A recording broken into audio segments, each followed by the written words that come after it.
I'm Sharon Wolf, here with the CPRE Knowledge Hub. I'm an assistant professor at the Graduate School of Education at the University of Pennsylvania, and I'm here with Siri Smillie, who's an education policy advisor to Governor Bullock in Montana. We're delighted to have you here with us. Thank you for the opportunity. And so from 2015 to 2017, the NGA Center provided technical assistance and grants to support governors and their staff in strengthening and implementing a policy agenda to improve access and quality of early education in their state. Montana was awarded a subgrant to focus on a specific early care and education policy priority of their choosing. And can you tell us a little bit about what that priority was and why you decided to apply to the NGA Center grant? Sure. So early childhood has been a priority of Governor Bullock since he took office as governor in 2013, and really made the commitment to do everything we can to make sure our young children are prepared and ready when they enter kindergarten.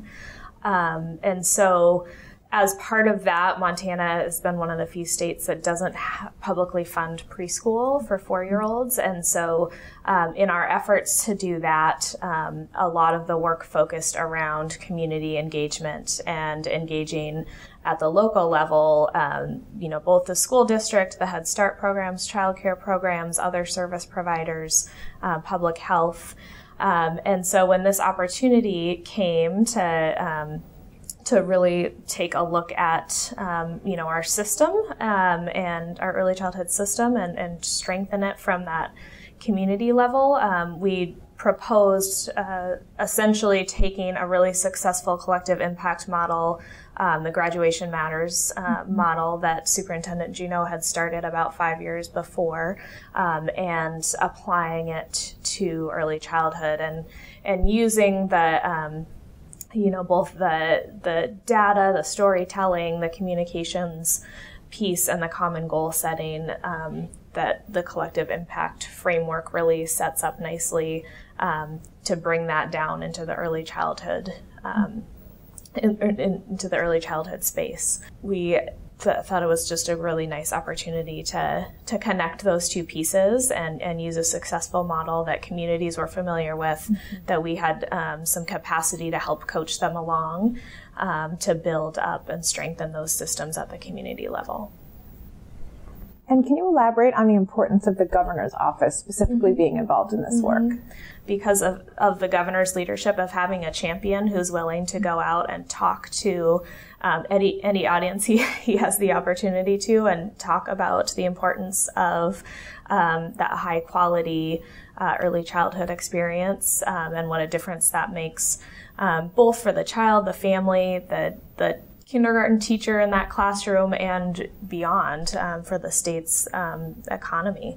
And so having somebody at the forefront of the initiative that's saying this is a priority of the state and this is a priority for all of our communities, I think sets the tone and really provides folks who've been working in this space for a long time a better platform to say, absolutely, and here's the solution. So that leads into my next question, which is if you can describe some of the ways that systems around early childhood care and education have been connected through this grant. Yeah.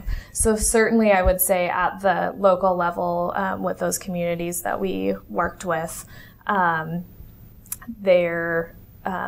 the people who were at the table were the school principal or superintendent, kindergarten teachers, preschool teachers, childcare providers, public health, home visiting folks, the full sort of wraparound spectrum, and community leaders, business leaders at the table as well. And so certainly at the community level, connecting those individuals to a common goal in their community, I think was really beneficial. And then also at the state level, this work has really brought we have a separate Office of Public Instruction that runs K-12 schools, and the Department of Public Health and Human Services, which has an Early Childhood Services Bureau that oversees child care quality and improvement, as well as the Head Start office.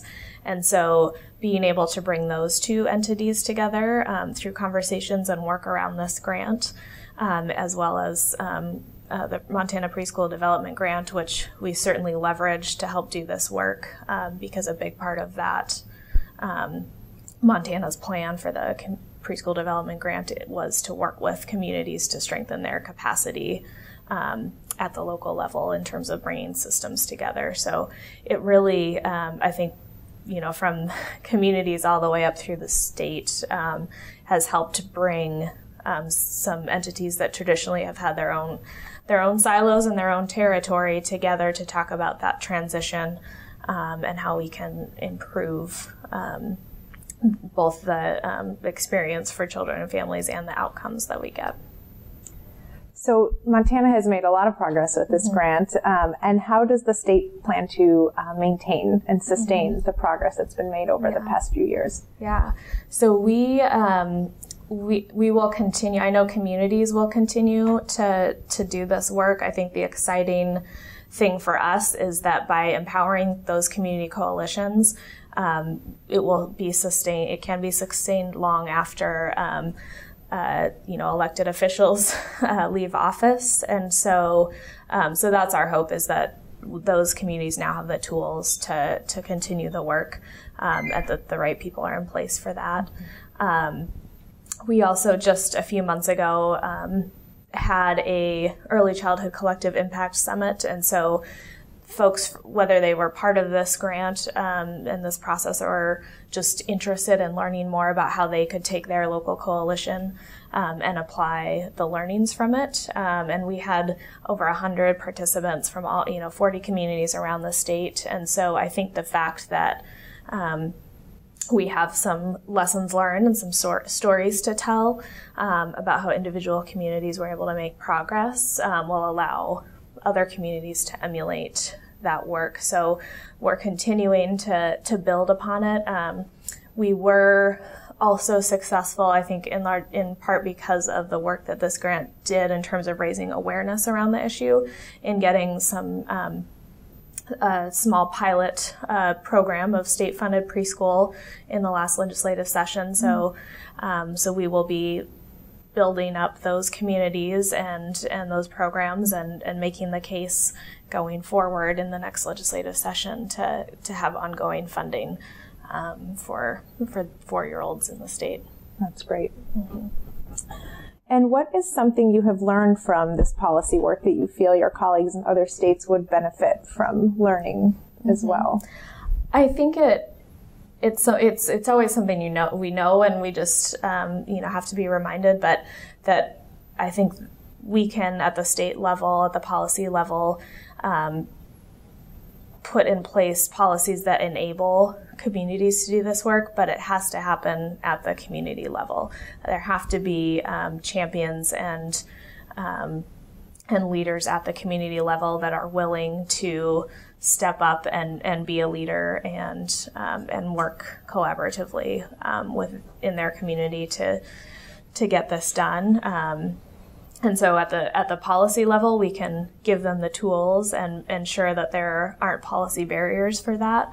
But I think for me, it just reminds me that a lot of this work is community driven and community led. And as every especially in Montana, where we have communities with 100,000 people and some with 10 people, the solution is going to look different in each of those places. And so ensuring that those school leaders and community leaders and business leaders are empowered to help define that solution for their community is really important. And what advice would you give to researchers who want to influence education policy making? We definitely look and think about, okay, if we want these sort of outcomes, here's the research that supports, for example, preschool, right? There's decades and decades of research that says if you invest in high quality preschool, and these are the 10 key factors that you will have, you'll get this return on investment, and it'll be a valuable investment. And so I think that's where a lot of times where we start, and then take it back and start having conversations with stakeholders and say, what would this look like for you? And And for example, I think of, we know that the number of, or the quality of the teacher is so important, and the sort of background and experience that they have. And so certainly that's something that would be a goal to get to. But then when we take it back to communities, just knowing and understanding the difficulties in recruiting teachers, and saying if you put a requirement of X many of a bachelor's degree, then do you put a barrier in front of actually having a program? And so is there a way to work towards that without jeopardizing the ability to start somewhere? So I think for us, certainly we would start with the research, find out what's going to be best practice, and then figure out the realities of implementation. Thank you so much. It's great to learn more about the good work being done in Montana with the NGA Center grant around early childhood care and education. Yeah, thank you.